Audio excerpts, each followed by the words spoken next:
ዝናብ ዘኒቡን ምድሪ ዘረስስ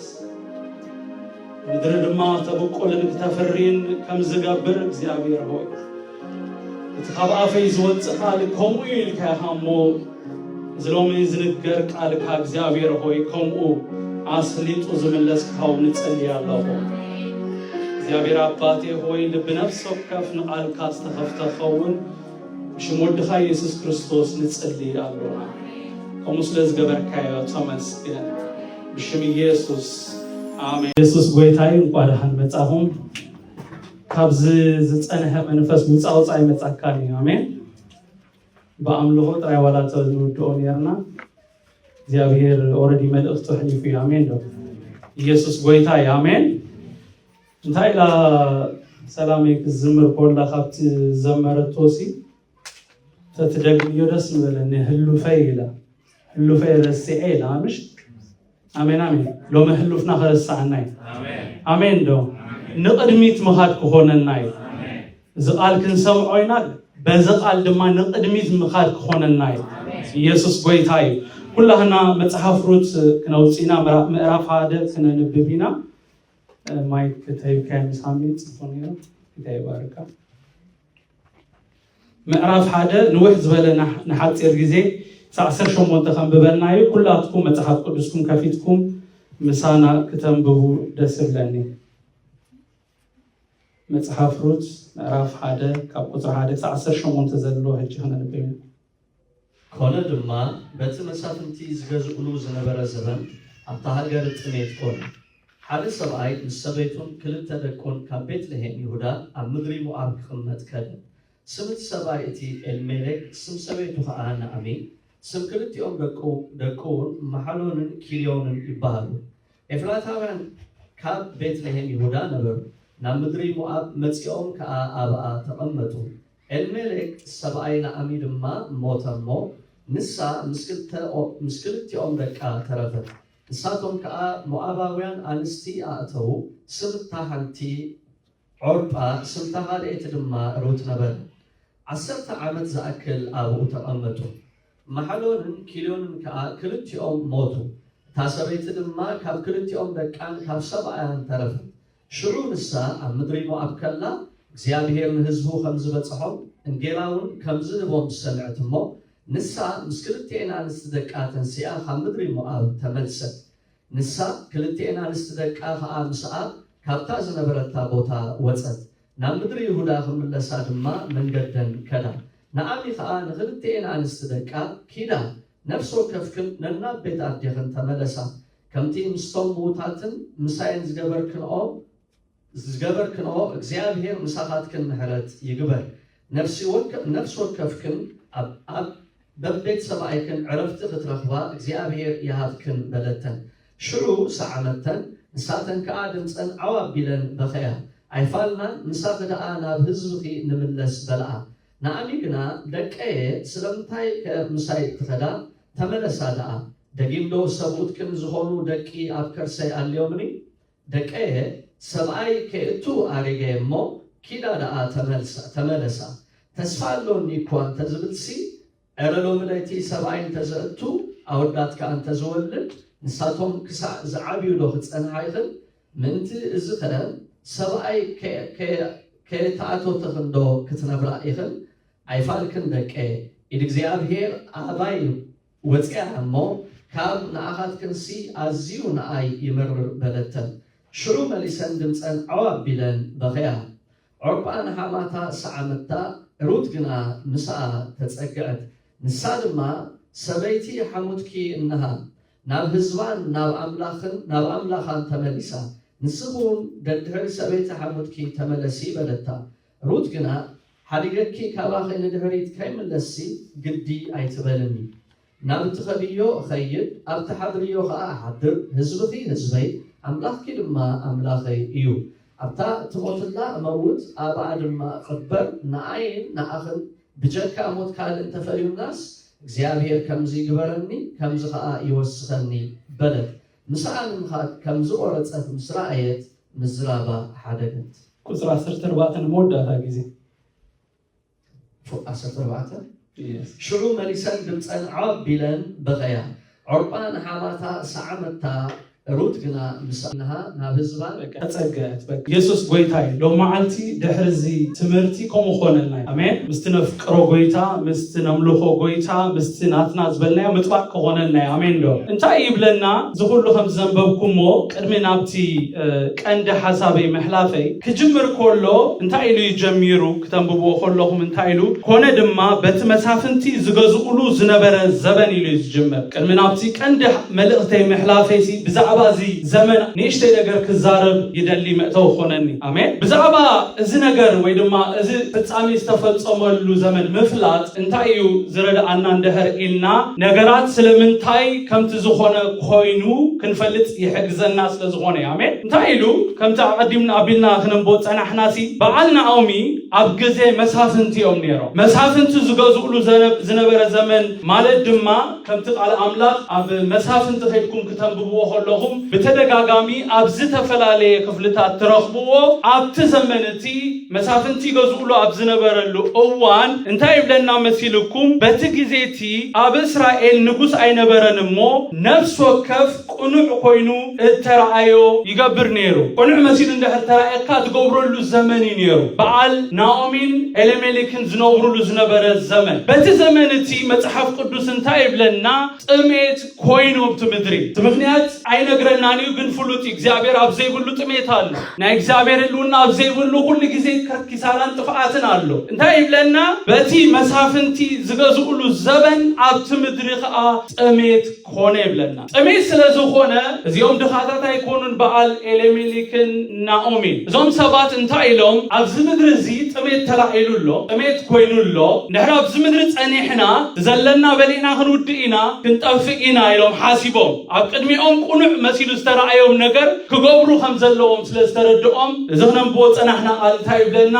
ናብ ምድሪ ሞዓብ ክቕመጡ ከዱ ይብለና ዘለዎም ኩሉ ነገር ጠርኒፎም ናብ ምድሪ ሞዓብ ከይዱ ይብለና ናይ መወዳእታ ጥቕሲ ኣብ መጽሓፍ መሳፍንቲ ከይድኩም እንድሕር ኣንቢብኩም ምዕራፍ 21 እንታይ ዝብል ቃል ይኹም መስለኩም ትረኽቡ እዚ ሕጂ ክብለኩም ጸናሕኩ እዩ እንታይ ይብለና በቲ ዘመንቲ ኣብ እስራኤል ንጉስ ኣይነበረን እስኪ ንጉስ አይነበረን በሉ ንጉስ አይነበረን እሞ ምስበለ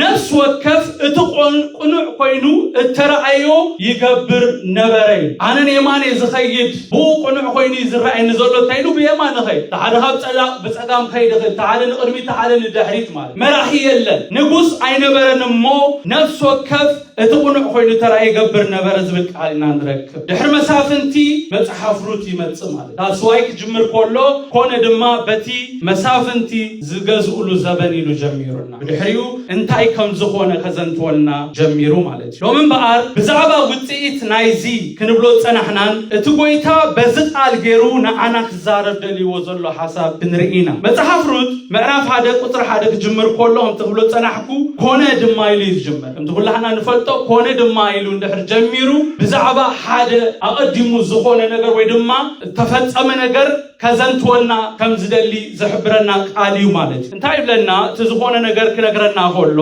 ኣብታ ዝነብሩላ ዝነበሩ ሃገር ጥሜት ከም ዝኾነ ብሰንከቲ ኣብታ ሃገር ዘጋጠመ ጥሜት ድማ ሓደ ኤሌሜሌክ ዝበሃል ሰብኣይ ምስ ሰበይቱን ምስ ክልተ ደቁን ካብ ቤተልሔም ይሁዳ ናብ ምድሪ ሞዓብ ክቕመጥ ከም ዝኸደ ብምንጋር ይጅምረና ማለት ኤሌሜሌክ ንሰበይቱ ናኦሚን ንክልተ ደቁን ማህሎንን ኪልዮንን ሂዙ ናብ ሞዓብ ክቕመጥ መኸዲኡ ምኽንያት እንታይ እንድሕሪልና ከምቲ በዓሉ ትቃል ስለዝነግረና ጥሜት ኣብ ዘለዎ ዝኾነ ሰብ ክነብር ስለዘይደሊ ኣብ ምድሩ ጥሜት ስለዝነበረ ነቲ ዘጋጠመ ጥሜት ከሕልፎ ኢሉ ካብ ምድሪ ኤፍራታ ቤት ኢንጌራ ቤት ኤል ቤተልሔም ከይዱ ማለት በሓፂሩ ስለምንታይ እዩ ኤሌሜሌክ ስድርኡ ሂዙ ወፁ እንድሕሪልና ካይመውት ስድራ ቤቱን ግዳይ ናይቲ ኣብቲ ዝነብረሉ ሃገር ዘጋጠመ ጥሜት ከይኮኑ ኢሉ እቲ ዘሕዝን ግን ኣብ ቁጥሪ 3 ከም ዘንበብናዮ እንታይ ይብለናሲ ኤሌሜሌክ ሰብኣይ ናኦሚ ድማ ሞተ ምስ ክልቲኦም ደቃ ተረፈት ይብለና ካብ ሞት ይሓድሙ ዘሎ ካብቲ ጥሜት ከስዕቦ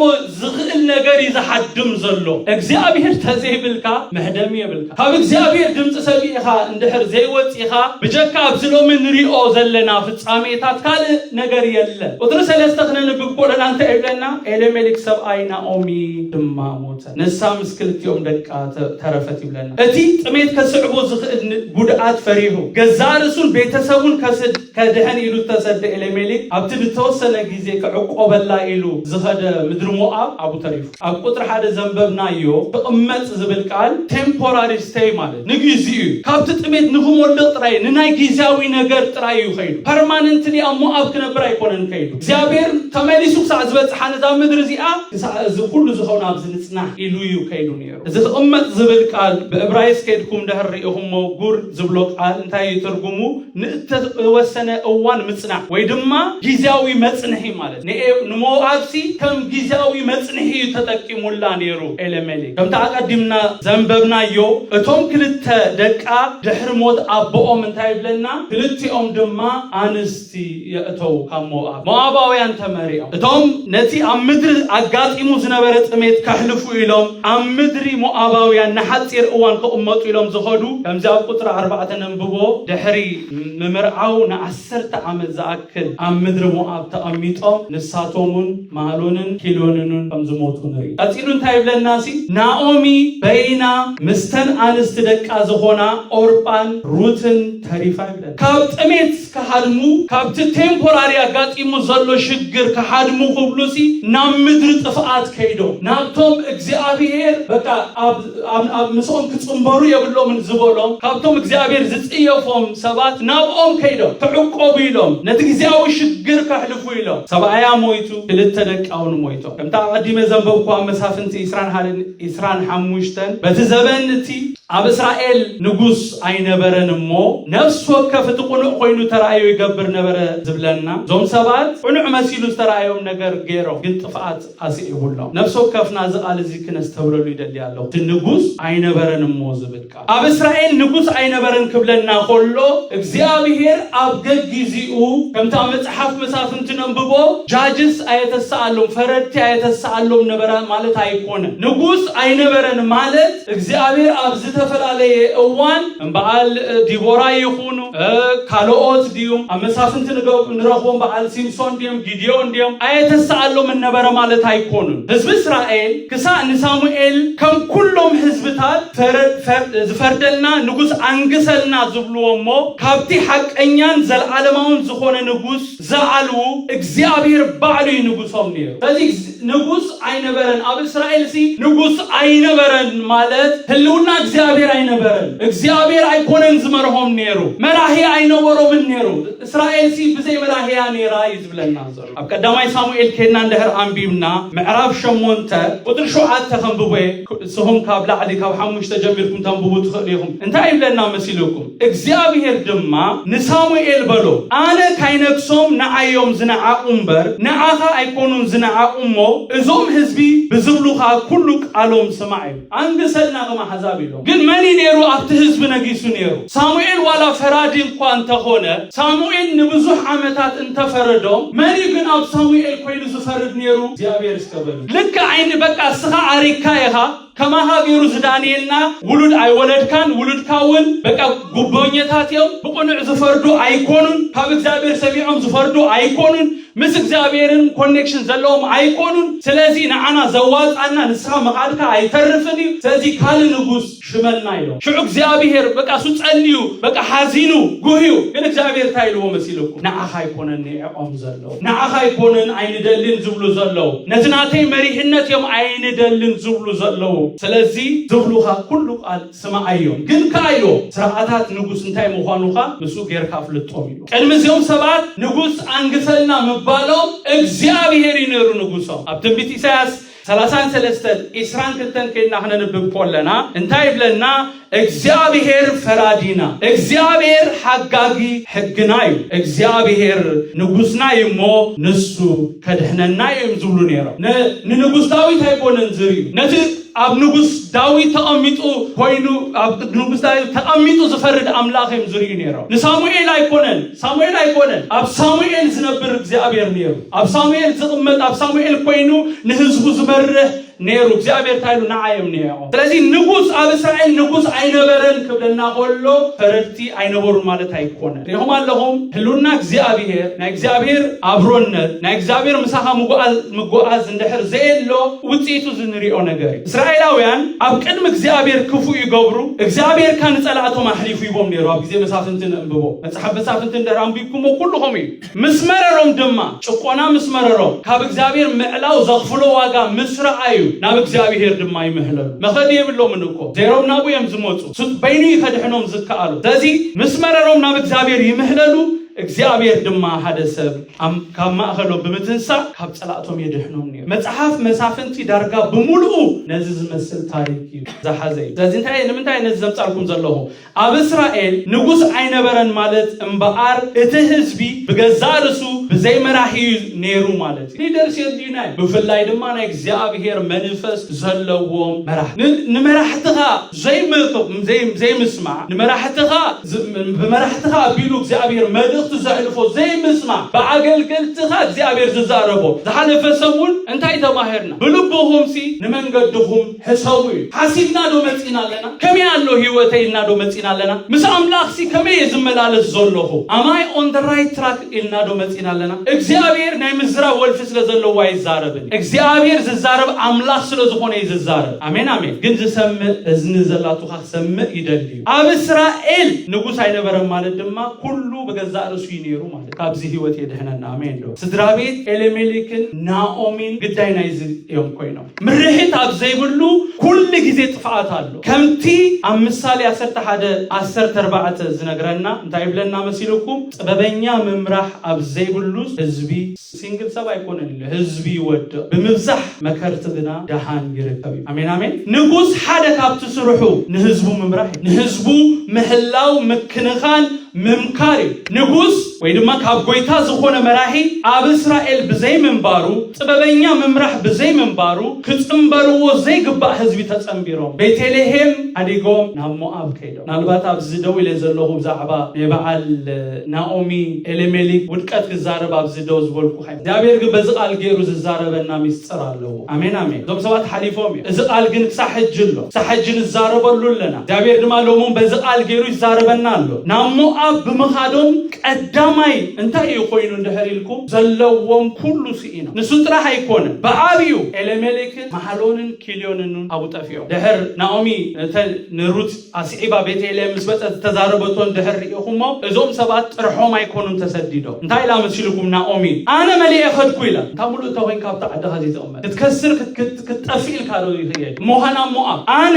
መልእየ ኸድኩ እግዚአብሔር ከዓ ጥራየይ መለሰኒ እግዚአብሔር ካብዝሓሉ አሜን አሜን እሱ ጥራይ ኮነትን ኢላ እግዚአብሔር ካመስከረለይ እቲ ሁሉ ዝኽእል ድማ ካባት ፈአለይሲ ስለምንታይ ናኦሚ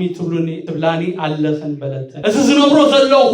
ህይወትን ሽመይን አይከይድን እዩ ህይወተይን ማንነተይን አይመሳሰልን እዩ በሆም እኮ እግዚአብሔር ዝሓለፈ ሰሙን ብልብኹም ንመንገድኹም ሕሰቡ እዩ እቲ እግዚአብሔር ክነብሮ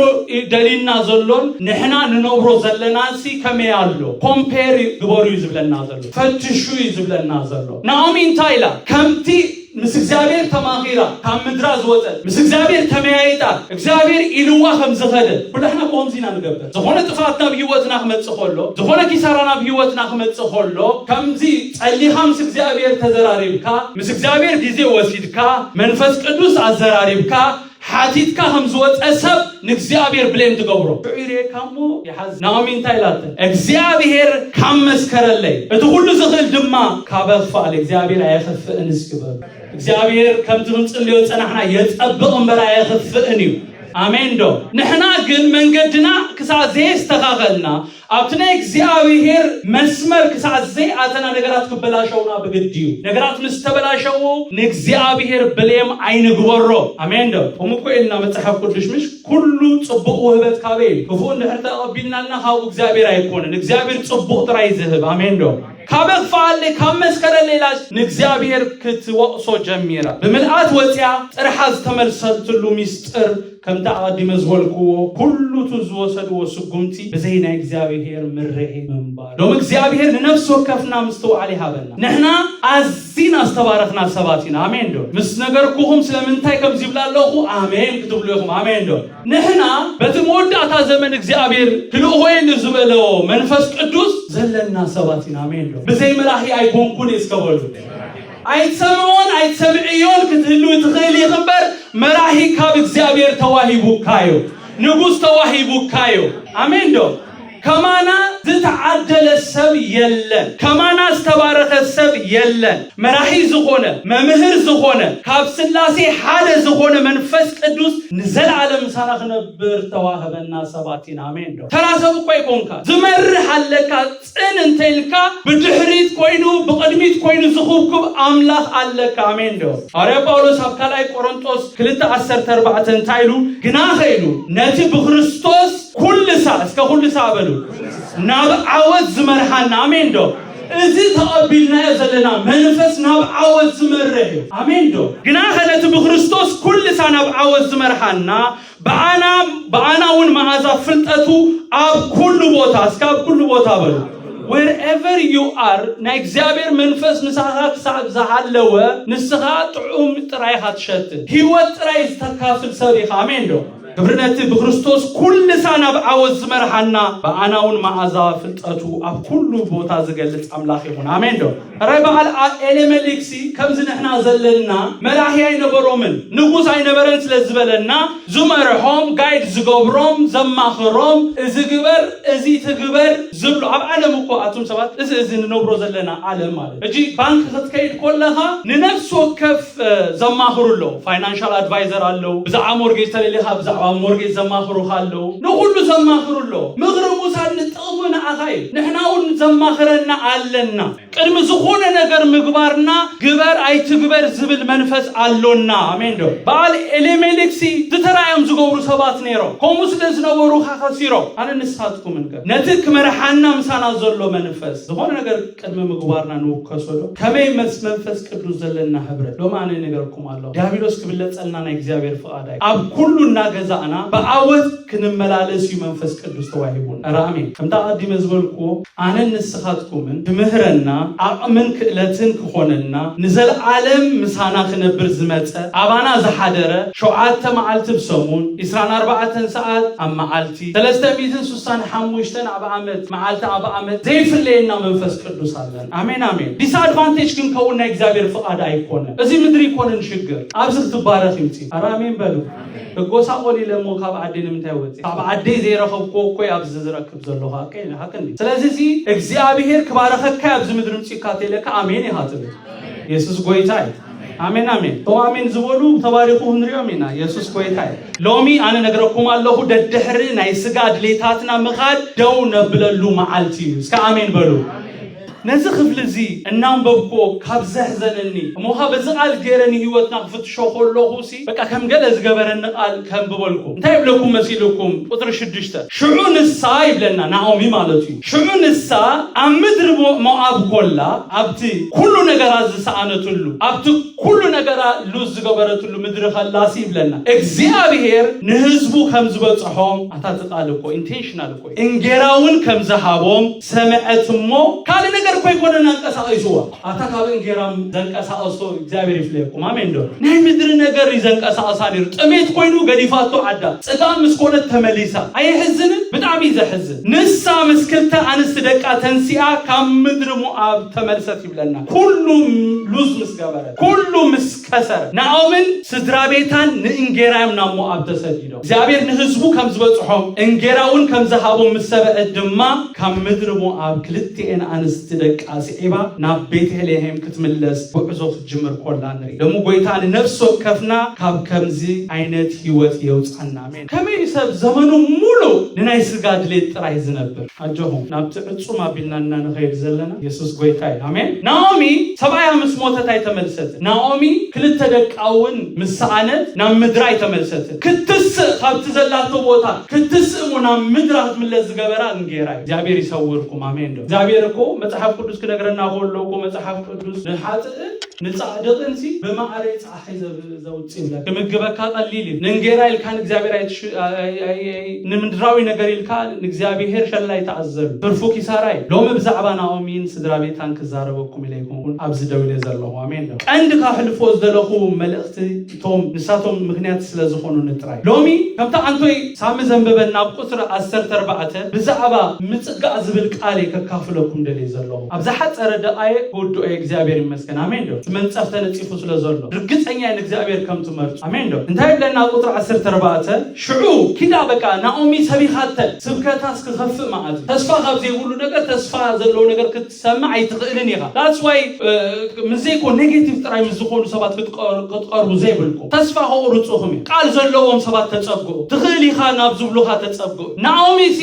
ስብከታ እንታይ ነይሩ እንደህልኩም ሲ ተመለሱ በቃ ከምትና አይ ምሕረት ዝገበርኩም ነቶሙታት በቃ ፍቅር ዘራአኻናኒ እግዚአብሔር ምሳኸን ይኹን ኪዳ በቃ ይላተ በኸን ይብለና ሲዕማተል ይብለና ካላይ ጊዜ ኪዳ ይላተ ዋይ ተበላ አነ አሪጌላ ወላ ሕጂ ተመርኤ ወሊደልክን የዕቤልክን ክሳብ እዚ ሁሉ ፕሮሰስ ዝኸውን በይነኽን ጸንሐ አይነት አይኮንክን ኢምፖሲብል ይኻይላተ ስለዚህ ኪዳ ኣብ ቅድሜኽንሲ ምንም አይነት ተስፋ የለ ብሩ ዝረአይ ብሩ ተስፋ የለ ኩሉ ዳርክ ይላተ ኦሮፓ ሽዑ እንታይላ በቲ መነጽር ናይ ናኦሚ ጌራ ኩነታታ እስራኤል ንዓይና ዝምምላስ ይዘዋጻኒ ሰኤማ ተፋንያ ታይብለ ሽዑ ኦርባና አማታ ሰዓመታ ሩት ግና መስዓተ ጸጋት ይብለ ሎማ አልቲ ሓደ ነገር ክትሕዙ ለይደልያ ሩት ዝሰማዓቶ ስብከት ኣብዚ ሰዓት እዚ አምናይ ናኦሚ ውድቀት አምናይ ናኦሚ ምረት ኮላ ዝሰበከታ ስብከት ሰሚዓ ይኮነት ተጸጋዓታ አሜን አሜን እንታይ ንሩት ሲ ካብ ኦርፓ ዝፈልያ እንታይ ኻ ንሩት ሲ መስሐማታ ክትጸጋ ዝገበራ እንታይ ትምስጥር ሩቱን እኮ ማዓባዊ እቲ ምስጢር እንታይ እንደሕር ኢልና ኣብ ደሃን ዘመን ኣብ ጥዑም ዘመን ኣብቲ ብዛዕባ እግዚአብሔር ጥራይ ትዛረበሉ ዝነበረት ናኦሚ ሽዑ ሩት ብዛዕባ አምላኽ እስራኤል ሰምዓቶ ነገር ነይሩ ንልባ ዝገዘአ አሜን ዶ ነዛ አምላኽ እዚ አምላኽ ዝገብሮ ዝበለት አሜን አሜን አቀዲማ ዝሰምዓቶ ቃልዩ ነቲ ናይ ጊዜ ጸበባ ክትሓልፍ ገይሩ አሜን ዶ ቃል ተዘይብልካ ነቲ ኣብ ቅድሜኻ ዘሎ ነገር ክትሓልፍ ኣይትኽእልን ኢኻ እቲ ኣብ ውሽጥኻ ዝዓቆርካዮ ቃል ንቅድሚት ከም ትኸይድ ዝገብረካ እምበር ዘረኣየታ ኮ ፊውቸር ኣይነበረን ኣብ ቤተልሔም ተስፋ ይብልክልን ይኮ የላተ ኣብ ቤተልሔም ንዓኽን ዝኸውን ጽቡቕ ነገር የለን ያላ ስብከታ ነገር ግን አቀዲማ አምላኽ እስራኤል ከምዝ ኮይኑ አምላኽ እስራኤል ከምዚ ትብላ ዝነበረት ቃል አውሽጣ አቂራቶ ስለዝነበረት ሩት እንታይላ ተጸግዓ እግዚአብሔር ይመስገን አሜን ዶ ናብቲ ዘዋጽሎም ምጽጋዕ ሆነና አሜን ዶ ናብቲ ዘዋጽ አካይኻ ጽጋዕ ዘለኻ ነቲ ፕሮቴክት ገብረካ ዝኽል ከመርሓካ ዝኽል እግዚአብሔር ይኻ ተሕዝ አሜን ዶ ነግረኩም ኣለኹ ሩት ናብ ሓማታ ይኮነት ተጸግዓ ሩት ናብ ናይ እስራኤል አምላኽ ተጸግዓ አሜን በሎ ሃሌሉያ ሩት እንታይ ፕሮቫይድ ክትገብራ ዋላ ሓደ ዝበክ ነገር የለን እኮ ያለ ዝዋሃብ የብላ ኢላታነና አኺቦም ጉን ዝጽጋዕ ዘለኹ ንአምላኽ እስራኤል ዝጽጋዕ ዘለኹ ነቲ አምላኽ ዝገበርኩ አምላኽ ዝጽጋዕ ዘለኹ አሜን ንመኒኻ ተጸግዕካ ዘለኻ ምስ መኒኻ ጠቢካ ዘለኻ ንመኒኻ ህይወትካ ጎይታ ጌርካ ዘለኻ ይመስለኩም ነታ ተስፋ ዝቆረጸት ሰበይቲ ተጸግዐት ናኦሚ ብስተኻላ መጠን ንኽልቴን ተስፋ ተቆርጸን ያጽዕር ነራ ይመስለኒ ከሐስብ ኮሎ ዋላ የተጻሐፈ ይመስለኒ ግን ኣብ ምድሪ ሞዓብ ክትነብር ኮላ ብዙሕ ነገር ስለዝኸሰረ ሰብኣያ ስለዝሰኣነ ክልተ ደቃ ስለዝሰኣነት ናይ ሞዓብ ነገር ዘዘክራ ነገር ዘይትደሊ ኮይና ይስማዓን ንሞዓብ ገጹ ዘጠምታ ነገር ሲ በቃ አይደለየትን ይመስለኒ እዚ ሁሉ ምድፋ ኮሙ ኮይኑ ይስማዓን ዝገርመኩም ኦርጳ ኣብ ተሐድሽ ትርጉም ከይኩም ተንቢብኩማ ሰኢማ ደሃንኩን ይበለታይ ሩት ግን ምስ አምላኽ እስራኤል ተጸጋት አሜን ዶ ሎም ምጽጋዕ ሆነልና እዩ ሩት ካብ ናኦሚ ከም ትብሎ ጸናሕጉ ምንም ተስፋ ዝህብ ነገር ፈጺማ አይሰማዕት በንጻሩ ልክ ከም ኦርጳ ናብቲ ዝነበረትሉ ምድሪ ክትምለስ ዝገብር ነገር ጥራይ አትሰምዕ ነራ ተዘገርም እንታዩ ሩት በትሰምዓቶ ከይተዳህለት ሩሑ ብምጥማት እቲ ናይ ናኦሚ ህዝብ ዝበጽሐ አምላኽ ናኡ ብምቆማት ተመለስ ከይትብል ይላል ብዛዕባ ምብላስ ከይተዛረበኒ ይላታ እንታይ ኣለኒ ክምለስ ሰብኣይ ናብ ሰኣን ኩሉ ጥፋት ናብ ዘለዎ ምድሪ مدري كسارة نابزلو مدري من برهان نابزيلو مدري تملس خايتبلن يلا نسادم ما يبلنا وطرح عسرت حموشت نسادم ما سبيت حمودكي إنها ناب هزبان ناب أملاخان تمليسا نسخون ددحري سبيت حمودكي تملسي بلتا روت جنا بوغيركم سمعني حديقكي كباخي ندحري تكملسي قدي عايز بلني انت إلهم معلتي ندحري كتأمتها الناس تسعر زلو انت عين السبكتيو أبقدميهم كوين السبخ زلو ندحري كتأمتهاكم زقبر زلو حليفكم مخيلو عمين دو مس حلفك علو بزابير زدالو عمين دو تملسي لا تتغيد الله ما هايدخي ما مالستغ تكونك أركبي يا لاتا رودجن انتايلا حديقكي كباخي ندحري تكملس قدي عايز بلني نابت خديو أخيد أبدا حدريوها أحدر ازبخي ازبي أملاك دما أملاك أيو I'm not following you. نسبة يتصعبوني ها. نحرسو منفع نexabir نجار علوقن تصعبو. آمين آمين. كابو قلنا نجار تركب النهر لخا نexabir نجار تصعبو. نعمي أبدهان جيزب زعبك exabir تزارب سبيتي نيرا. That's why روت فليت أتو. ثمانية تبلني. قدي تبلني. أملاكي أملاكيو. أبتا تموت الله موت. أبعد ما غبر. نعين نأخذ نأخن بجك موت كال انت فلي الناس. እግዚአብሔር ከምዚ ግበረኒ ከምዚ ካይወስኸኒ በለት እዚኣ 10 ሸሞንተ ኩላትኩም አንብቡዋ ምስአ ንምኻድ ከምዚ ቆረፀት ምስራአየት ምዝራባ ሃደገት አሜን ዶ نقرأكم الله تلاقي قديفكم كساعة زخير تزاربوا آمين ستوب بلوا آمين سبكتك دوا بلبلوا آمين سبيخاتا بزح سبيخاتا شعلاتا ستوب مسعنا مخال كم زقارت مصر آيات مزرابا حادقت كبرنا أملاخي خون نتك زيابهير زرائلنا بوسانينا نورسو آمين آمين لو من التسفاخ ورتنا نقويتا كم مسعب كن ملسب كنا كل دمتها سعيرنا كم روت نقدميت مقسقاس كدلينا آمين نزدما كمروت بوسان تراينا نغورو قداينا مسب تغيرنايو نغرات بناي سغا عيني انترينايو تراينا نابدحريت نملس سبتاي مسلكم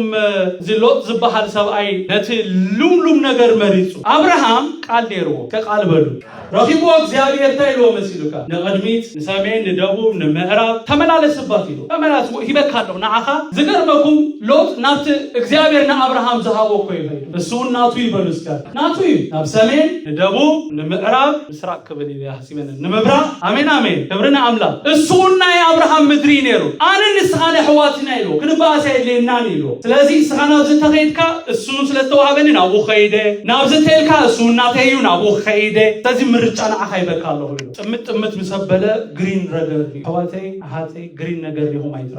አሜን አሜን አቡ ጥፋት አለ በኸብቲ በሐብቲ ምብዛህ ተባይሶም እኮ ዋሶቶም ተባይሶ መዋሰይሲ እና ይሎም ተባይሶ ጥርሑ ተመሊሱ እሱን ከተደቁን አንጠልጥሉ ጣይወ በአይኔ ሪኢኻ ግሪን ነገር ሪኢኻ እትውስኖ ነገር ከምዝናይና ኦሚ ጥራሕካ ይዘትርፈካ አሳጊርካ ትጥምቶ ነገር ድሕረ አሎ ግን እትወርሲኻ ኢየሱስ ቆይታይ እታአዲምና ቁጥር 14 ዘንበብናዮ ደጊምና አንተ ነንብቦ ደስ ብለኒ ሩት ናብ ናኦሚ ዘይኮነ ተጸጊዓ ናብቲ ናኦሚ አምላኸይ ትብሎ አምላኸይ ተጸጊዓ አሜን ዶ ናብቲ በዘመን ደሃን ዘፋለጠታ አምላኽ እስራኤል ያተጸጊዓ ለምን አይና አኻትኩም እንኮም ይሆነና አሜን አራ አሜን ዶ ናኦሚ ሃደ ዘይተረዳአ ነገር ነሩ እሱ ኻንታይ ነሩ ሩት ንአምላኽ እስራኤል አምላኽ ከም ዝገበረ ህዝብ እስራኤል ከም ህዝባ ከም ተቀበለቶም አይተረዳ ምስተረዳአ ግን ታይብለና ምዝራባ ሃደገት አሜን ወላ ኢየሱስ ክርስቶስ ሐዲጉ ወኸደ ቆይ ዝብለና ሐዲጉኩም ኸይድ ግዴብልኩም እንድሕር ኣብቲ ቃል ጸኒዕኩም ከምቲ ቃል እንድሕር ትዛረቡ ኮይንኩም ጽሑፍ ይትብሉ እንድሕር ኮይንኩም እቲ ኸጨንቐኩም ዝጸንሐ ኸይድ ብግዲዩ ንግዚኡ ሐዲጉ ወኸደ ኢየሱስ ክርስቶስ ቆይታይ ናወዳው ኸይ ሁላህና እስኪ አላይ ነገስ ምዕራፍ 10 ሸሞንተ ኣብ ሓደ ሰዓት ሸውዓተ ዘሎ ክነንብብና ሳሚ ቅጥፍ ካተንቢብ ካለ ኣጻር ቃልያ ኢየሱስ ቆይታዩ ዛዕባ ምጥባቅ እንዲና ንዛረብ አላይ ነገስ 10 ሸሞንተ ታነስ ደለ ካብ ቁጥር 3 እንዲ ግን ካብ ሓደ ጀሚርካ ዳሕናንጎ ነሆሴ ወዲ ኤላ ንጉስ እስራኤል ኣብ ሳልሰይተ ዓመቱ ከዓ ኾነ ሕዝቅያስ ወዲ ኣሃዝ ንጉስ ይሁዳ ገሰ ንሱ ክነግስ ከሎ ወዲ 25 ዓመት ነበረ ኣብ ኢየሩሳሌም ከዓ 29 ገሰ ስማ ዲኡ ድማ ኣቢዩ ንሳ ጓል ዘካርያስ ከምቲ ኣቦ ዳዊት ገበረ ሁሉ ንሱ ከዓ እግዚአብሔር ንሱ ነቲ በለቲ አግለሶ ነቲ ሓወልትታት ድማ ሰባብሮ ንኣስታት ከዓ ቆረጾ ነቲ ሙሴ ዝገበረው ተመናስራማ ደቂ እስራኤል ክሳዕቲ ዘመንቲ ይዓጥሙሉ ነበርሞ ብቅምቅም ኣበሎ ንኡ ከዓ ነሁሽታን ሰመዮ እግዚአብሔር አምላክ እስራኤል ተአመነ ኣብቶም ደድሕሪኡ ዝነበሩ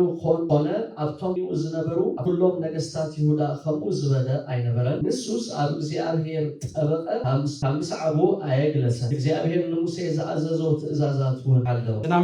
ንሱስ ኣብ እግዚአብሔር ጠበቀ እስከ ጠበቀ በሉ ምስጠበቀ ከምስዓቡ አየግለሰን እቲ እግዚአብሔር ንሙሴ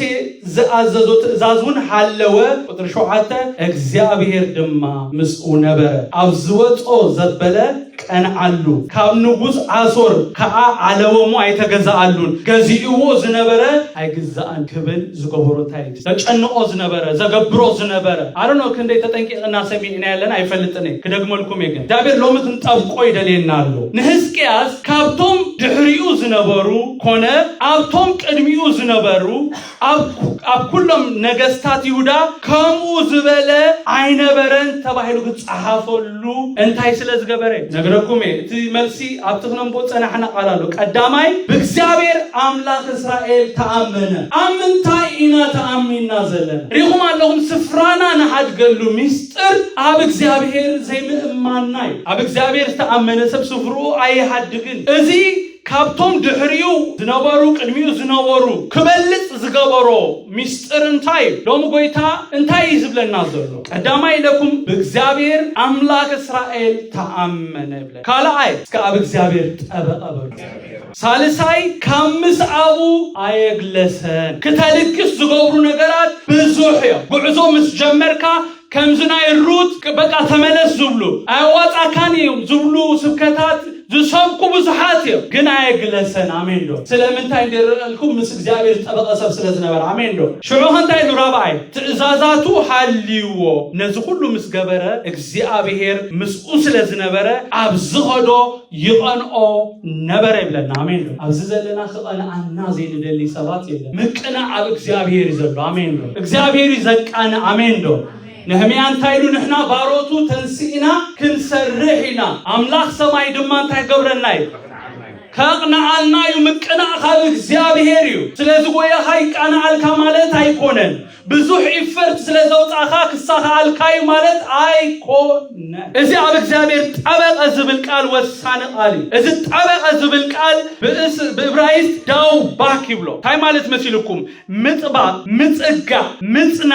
ንሓደ ነገር ንምሓስ ብዕቱ ምስዓብ ማለት ትሪዮ ነገር አለው ክትጭብጦ ትደሊ ነገር አለው ክትወርሶ ትደሊ ነገር አለው ብዕቱ ንዑ ንምሓዝ ምስዓብ ማለት እዩ እዚ ዶባክ ማለት ጠበቀ ማለት ነቲ እግዚአብሔር ዝራኤሉ ንምጽባል ነቲ እግዚአብሔር ዝተዛረቦ ነገር ንምውራስ ደድሕን እግዚአብሔር ሰዓበ ማለት ኢየሱስ ጎይታ እዚ ዝደሊ ዘሎ ኻባና ወለቅ ዘለቅ ክንብል ናይ እግዚአብሔር ፍቃድ አይኮነ ሎሚ ጎይታ ኣነንስኻትኩምን በከምዚ ዓይነት ምጥባቅ ክንጠብቆ ይደል እዚ ዓይነት ምጥባቅ ከምዚ አቀዲምና ዘንበብናዮ ክግደብ ዘለዎ ነገር ገዲፍካ ክሕደግ ዘለዎ ነገር ሓዲካ እትጠብቆ ምጥባቅ ስድራ ይበለትን ቆር ቤተሰበይ አይበለት ዘዕበዩኒ ይበለትን ዛዕባ አምላክ እስራኤል ምስ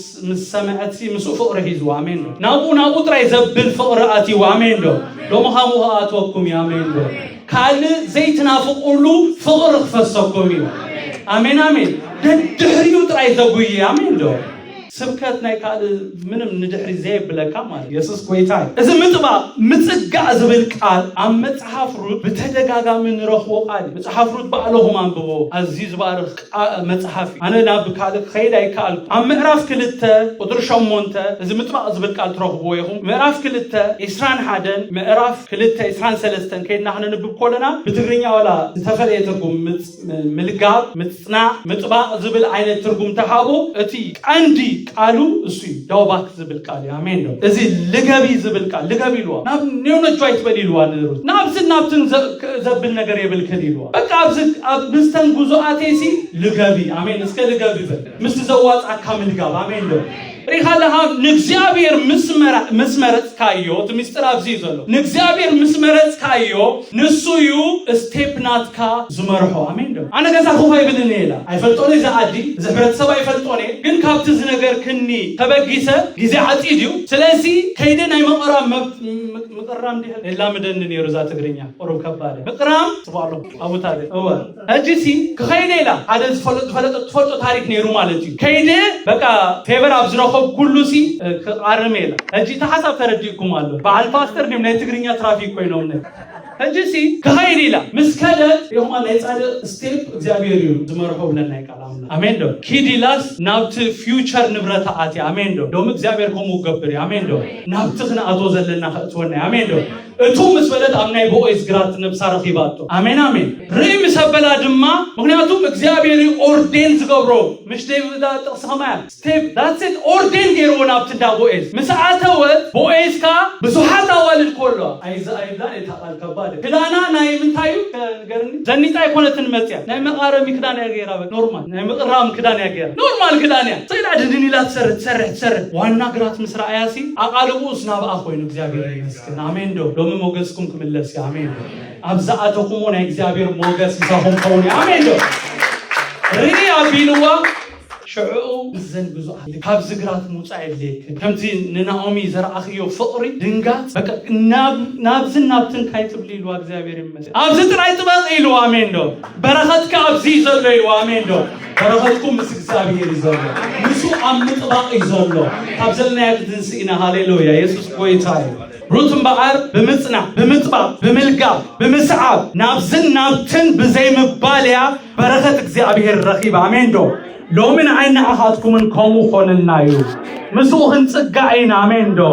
نيونا جوين بلين آمين دو برختنا عبك زيابير يزولو ناتنا نقر عبيدك زيابير يو ناتك نقر عبك زيابير يزولو آمين دو كلاتكم مسكام بك أمس زيابير كونكت قبورو لو من مساخة متباق ادلي على قبولو هاليلويا كبرسك هابونا زقويتاز